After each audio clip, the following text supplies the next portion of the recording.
Сендер ата мен әже болды. Бүгін мен сендерге бауырсақ ертегісін айтамын. Ертеде ата мен әже өмір сүріпті. Ата әжесіне сен бүгін бауырсақ пісіріп берсең қайтады деп айтады екен ата. Әжесі не дейді? Оның жоқ қой, мен ол бауырсақты қайдан пісіремін дейді. Сен қастың түбін қағып, бауырсақты бар ұнға пісіріп берді. Жақсы жарайды деп, содан әже бауырсақ пісіреді екен. Ыстық бауырсақ майға піскен. Оны суытуға чесенің алдына қойып қояды. Ал бауырсақ чесенің алдында жатып іші пісіп, орманға қарай домалап кетті. Домалап келе жатса, алдына қоян шығыпты. Қоян бауырсақты көре сала, жегісі келіп, бауырсақ, мен сені жеймін деп айтады. Ал бауырсақ, жоқ, қоян, сен мені жемеші, мен саған өлең айтып беремін. Алға не айта ғой дейді. Бауырсақ айтады. Мен атадан қаштым, мен әжеден қаштым. Қоян, мен сенен де қашып кеттім деп. Домалап, қоян, нанда қашып кетеді бауырсақ. Бауырсақ, мен сені жеймін деп.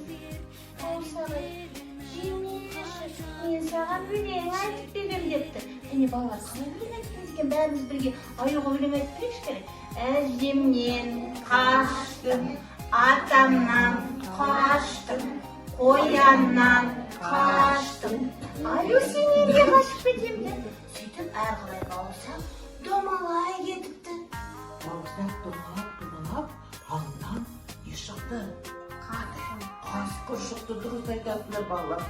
Қасқыр есі қандай күшті екен, осы бауырсақты мен жеп қоям ба деп қасына барып айтады екен.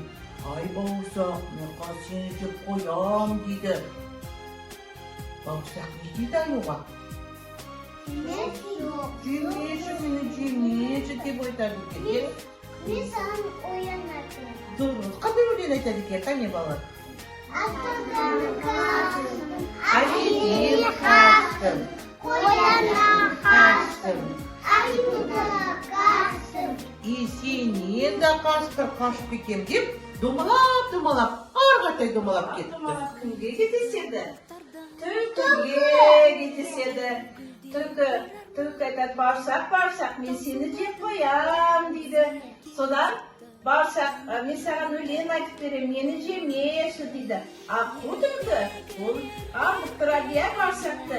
Содан бауырсақ өлең айта бастайды. Қалай айтады?